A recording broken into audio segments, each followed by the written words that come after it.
Të dashur dëgjues, në këtë video do të flasim për llojet e ndryshme të reve, çfarë domethënie kanë dhe pse formohen. Shikimi në qiell dhe shikimi i reve është më se e zakonshme. Ret nuk janë vetëm tregues të shiut dhe stuhive, por ato mund të na japin informacion në lidhje me motin. Llojet e reve në qiell janë të ndryshme dhe secila prej tyre ka karakteristika dhe kushte të ndryshme trajnimi. Lind pyetja, si formohet një re? Që të ketë re në qiell duhet të ketë ftoje të ajrit. Kjo fillon me diellin.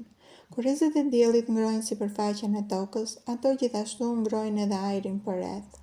Ajri në temperaturë të lartë bëhet pak më i dendur, kështu që ka tendencë të ngjitet lart dhe të zvendçohet me ajër më të ftohtë dhe më të dendur. Po të ngjitemi në lartësi, gradienti termik mjedisor bën që temperaturat të jenë më të ulta. Për këtë arsye, ajri ftohet. Ajri, kur arrin në një shtresë më të ftohtë, kondensohet në avull uji. Ky avull uji është i padukshëm me sy të lirë. Ai është i përbërë nga pika uji dhe grimca akulli. Grimcat janë aq të vogla në madhësi sa që janë në gjendje të mbahen në ajër nga rryma të lehta vertikale. Dallimet midis llojeve të ndryshme të reve janë për shkak të temperaturave të kondensimit. Ka disa re që formohen në temperatura më të larta dhe disa re që formohen në temperatura më të ulta. Sa më e ulët të jetë temperatura e formimit, aq më e trashë do të jetë reja. Nëse temperatura është shumë e ulët, reja që formohet do të përbëhet nga kristale akulli. Një faktor tjetër që ndikon në formimin e reve është lëvizja e ajrit. Ret që krijohen kur ajri është në qetësi priren të shfaqen në shtresa. Llojet e reve janë të ndryshme, bazuar në lartësinë në të cilën ato formohen. Në llojet e ndryshme të reve të larta, gjejmë ret cirrus, cirrocumulus dhe cirrostratus.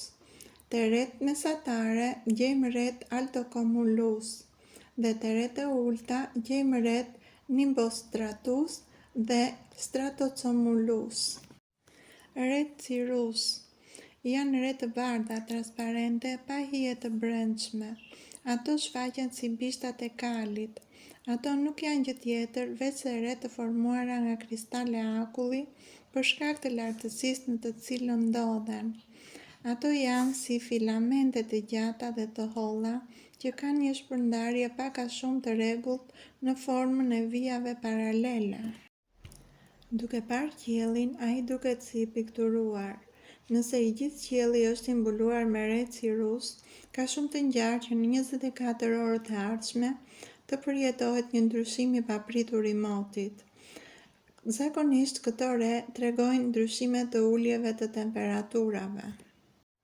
Ret cirrocumulus. Këto re formojnë një shtresë të vazhdueshme dhe kanë një pamje të rrudhur në sipërfaqe dhe ngjajnë me topa të vogla pambuku. Këto re janë totalisht të bardha dhe nuk paraqesin asnjë hije. Kur qielli shfaqet i mbuluar me këto lloj resh, thuhet se është i mërzitur. Këto re shfaqen krahas reve të cirrusave dhe tregojnë se moti do të ndryshojë brenda 12 orëve. Por jo gjithmonë këto re tregojnë të njëjtën gjë. Nëse do të ishte kështu, meteorologjia dhe parashikimi i motit do të ishin shumë më të lehta për të parashikuar. Ret cirrostratus. Ato duken në shikim të parë si një vello nga e cila është e vështirë të dallosh detajet. Ndonjëherë skajet mund të vërehen pasi ato janë me vija të gjata dhe të gjera. Ato e identifikohen lehtësisht. Zakonisht u ndodh reve të cirrusave të tregojnë që moti po keqësohet.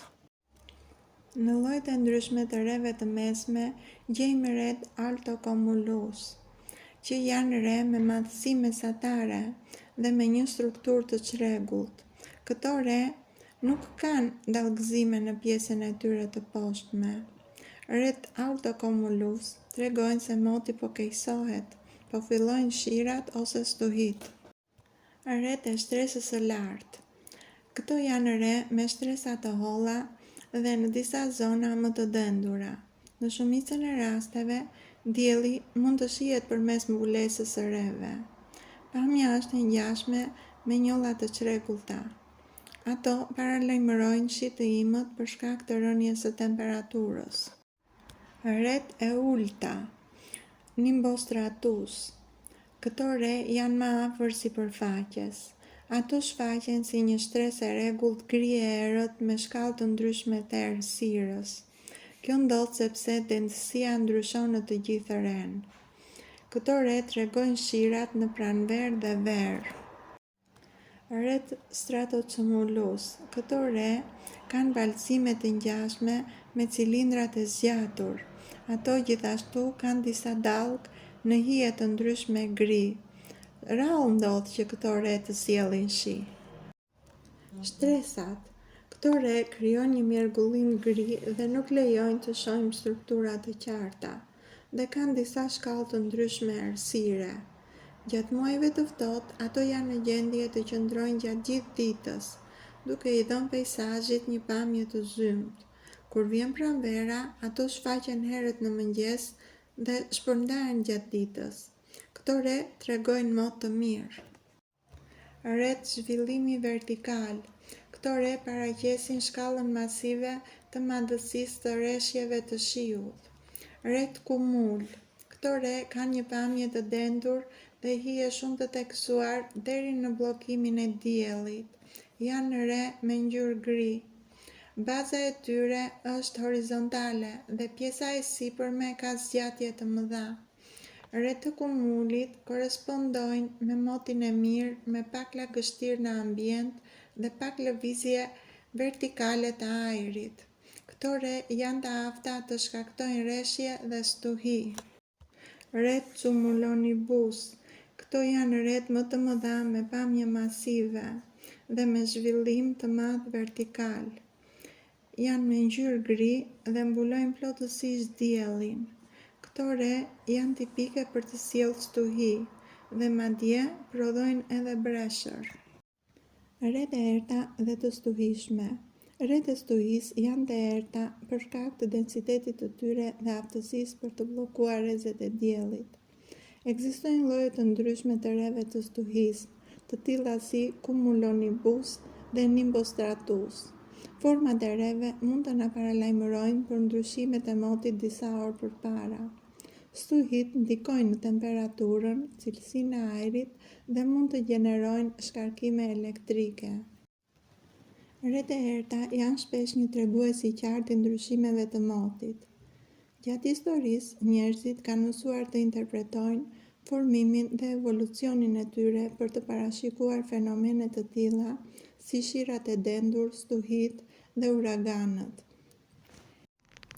Ngjyra e errët e reve të stuhisë për shkak të densitetit dhe madhësisë së tyre. Ret përbëhen nga pika ujë dhe kristale akulli që reflektojnë rrezet e diellit në të gjitha drejtimet. Kur një re është e hollë, drita mund të kalojë lehtësisht përmes saj, duke i dhënë asaj ngjyrën e saj karakteristike të bardhë. Megjithatë, kur reja është e trashë dhe e mbushur me ujë, bllokon kalimin e dritës, duke krijuar hije në pjesën e poshtme të saj dhe duke e bërë atë të duket më e errët nga sipërfaqja e tokës. Ret e larta ose më të rënda mund të bllokojnë rrezet e diellit në mënyrë më efikase, duke i bërë stresat e poshtme të duken edhe më të zymta. Megjithatë, kur i vëzhgon nga lart, ato kanë ende tone të bardha për shkak të reflektimit të dritës. Ka disa lloje resh të afta që gjenerojnë stuhi, por më të shpeshtat janë cumulonibusët. Këto re karakterizohen nga zhvillimi i tyre i madh vertikal dhe mund të arrijnë në lartësi më shumë se 10 kilometra. Këto re janë përgjegjëse për shirat dhe stuhit. Altocumulus castellanus. Këto re kanë një pamje të çrregullt me forma kullash në maj.